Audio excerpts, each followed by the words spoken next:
আসসালামু আলাইকুম। কি বলবা, ছটপট বলে গেলো।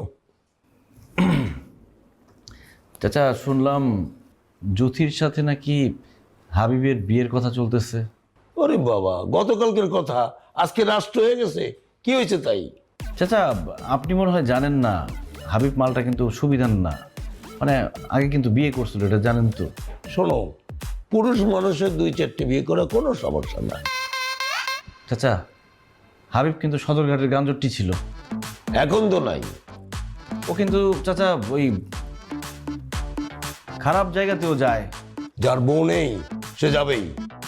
আর বিয়ে, আপনি আসলে একটা ফাউল, এটা পুরা ফাউল।